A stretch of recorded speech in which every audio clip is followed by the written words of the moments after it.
By 1987, the expert systems market was worth roughly $600 million a year.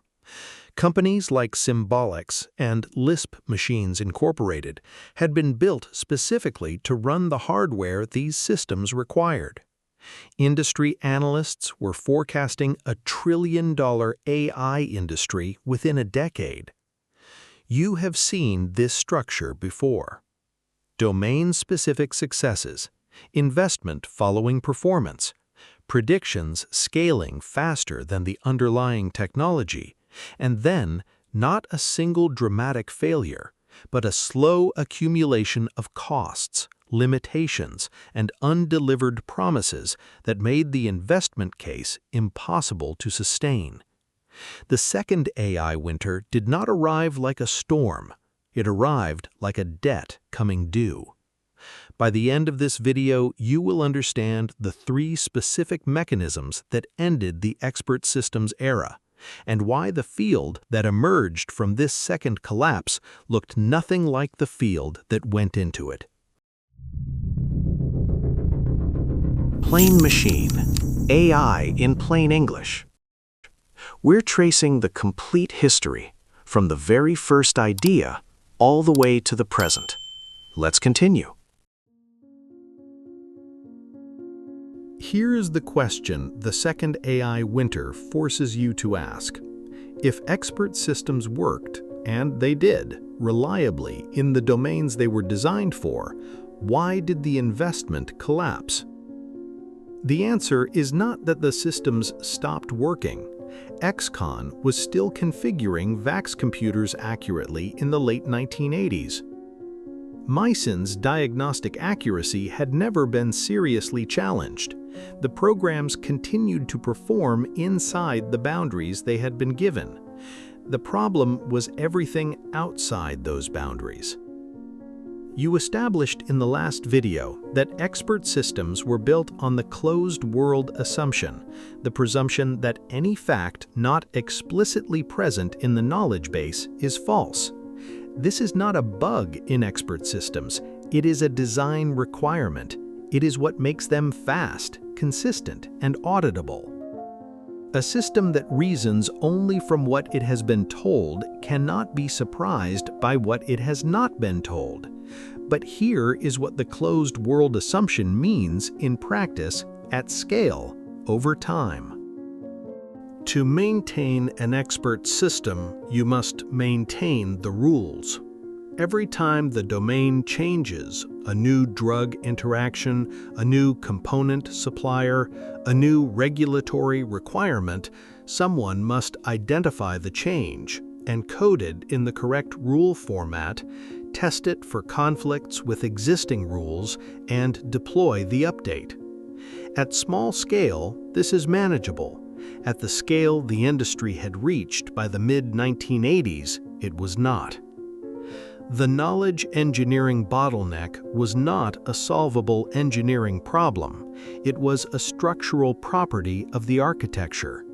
You cannot automate the process of identifying what an expert knows but has never had to say out loud.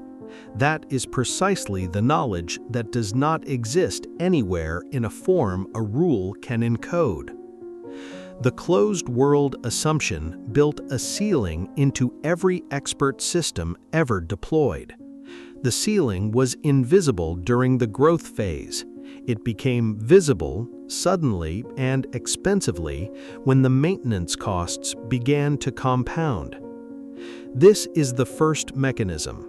The second and third mechanisms are different in character. They involve hardware economics and institutional confidence, but they all converge on the same structural diagnosis. The architecture had reached the boundary of what it could do. By the mid-1980s, large expert systems had grown to tens of thousands of rules. The R1 system at Digital Equipment, the successor to XCON, eventually contained more than 7,000 rules. DEC employed a team of knowledge engineers whose entire job was to maintain and extend it. The problem was not that the rules were wrong. The problem was that the rules were expensive.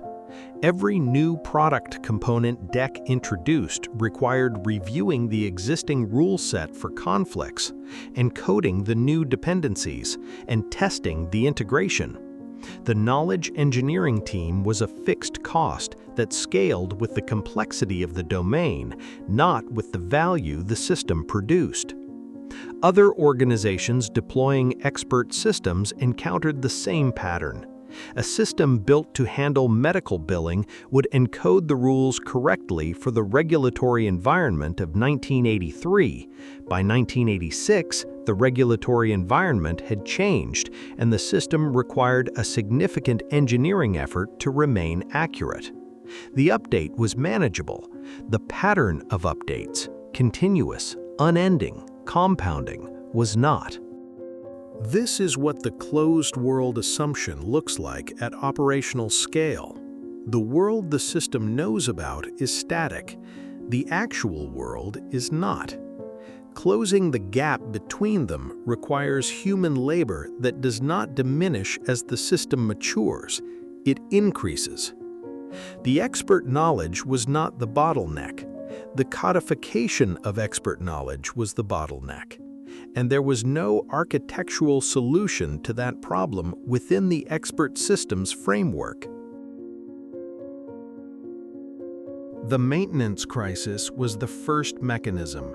The second was harder to see coming until it arrived all at once. Expert systems of the mid-1980s required specialized hardware to run efficiently. The programs were written in Lisp, and Lisp had been designed for symbolic reasoning in ways that general-purpose hardware of the period handled poorly. A company called Symbolics built workstations, Lisp machines, specifically optimized to run Lisp code. Their machines were expensive, often costing as much as a luxury car. The market for them was real: AI laboratories, defense contractors, financial institutions deploying expert systems at scale. Then, between 1986 and 1988, general-purpose workstations from Sun Microsystems and others closed the performance gap. The hardware that had required a Lisp machine to run acceptably could now run adequately on a machine that cost a fraction of the price. Symbolics' competitive advantage disappeared. Lisp machine sales collapsed. The companies that had been built on the expectation of a dedicated AI hardware market found themselves without a market. The third mechanism was the fastest and the most damaging: institutional confidence. Funding agencies and corporate technology departments had been promised through the early 1980s that expert systems were a scalable solution. The maintenance costs were underestimated. The hardware dependency was not disclosed as a risk. When the costs became visible and the hardware market collapsed within 18 months of each other, the organizations funding AI work did not distinguish carefully between expert systems specifically and artificial intelligence generally. They withdrew, broadly, quickly, and with the specific institutional memory that AI programs had made promises they had not kept. Twice now. That institutional memory would shape the funding environment for more than a decade. Here is what the second winter narrative omits when it is told only as a collapse story. While the expert systems market was peaking, and while the Lisp machine companies were projecting continued growth, a different research program was quietly accumulating results in university laboratories. It was not new. The basic ideas had existed since the 1940s and 1950s. They had been seriously proposed, seriously developed, and then dismissed, in part because of a 1969 book by Minsky and Papert that identified what appeared to be fundamental mathematical limitations. By the mid-1980s, researchers working largely outside the mainstream AI funding streams had found a way past those limitations. They were building systems that did not reason from rules at all. Instead of encoding what someone thought to specify, these systems learned from examples. They adjusted their own internal parameters based on data. They did not have a knowledge base that required maintenance. They had a training process. The word for this approach is connectionism. The systems are called neural networks. In 1986, a key paper demonstrated that they could learn in ways the 1969 critique had said they could not. That result did not rescue the expert systems industry. Nothing could. But it was the beginning of the next chapter. And that is video 9.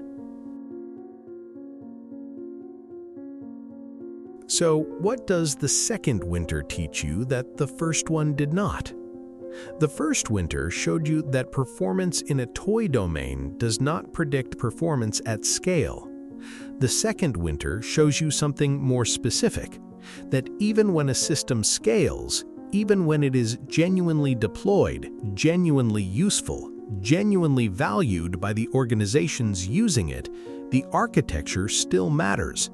Because the architecture determines what the system can and cannot do over time.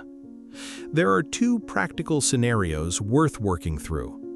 The first scenario, you are a technology or operations leader evaluating an AI system for long-term deployment.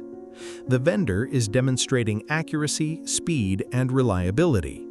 Your question, drawn directly from the second winter, should be, what is the maintenance model? Who is responsible for keeping the system current as the domain changes? What does that cost? And does that cost scale with domain complexity or with the value the system produces? A system that is accurate today inside a closed domain will require continuous human intervention to remain accurate as the domain evolves. That is not a failure mode, it is a structural property. You should ask for it explicitly in the procurement conversation before deployment. The expert systems organizations that did not ask this question paid for the answer later. The second scenario, you are following AI product announcements. A new system claims to handle a domain your organization works in. The coverage is positive. The benchmarks are strong.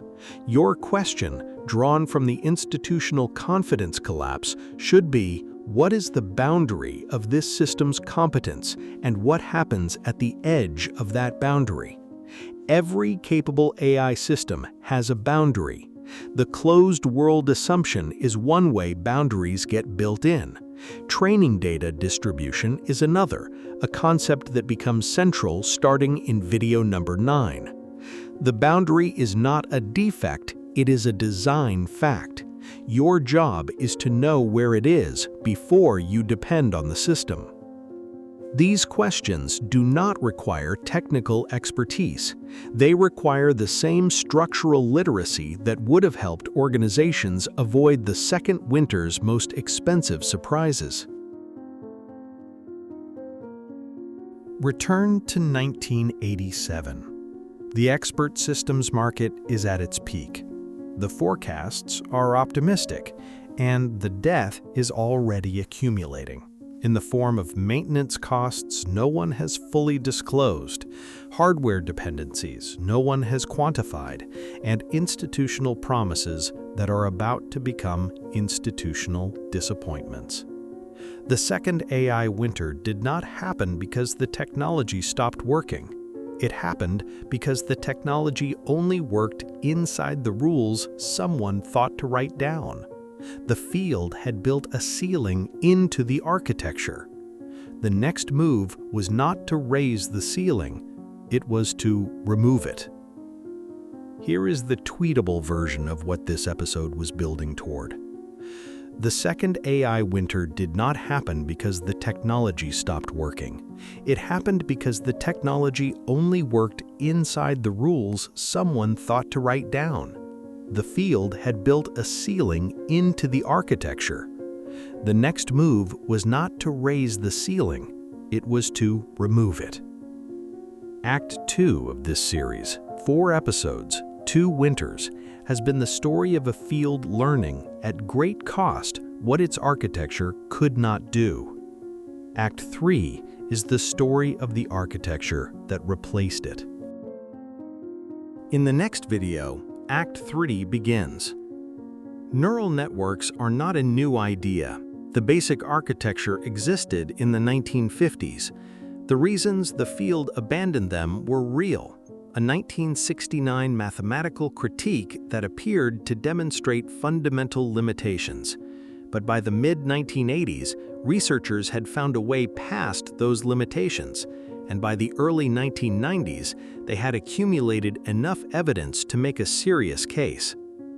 What makes neural networks different from expert systems is the thing the second winter made necessary. They do not require someone to specify the rules. They learn the rules from data. The knowledge engineering bottleneck, the ceiling that collapsed the expert systems industry, does not exist in a system that learns. That is video number 9. It covers what neural networks actually are, why the field nearly abandoned them twice, and what changed in the 1980s that made them viable again. Subscribe if you want the full arc. Each video in this series builds on the last. The AI glossary is in the description. 30 terms, plain English, free. This is Plain Machine. Thanks for watching.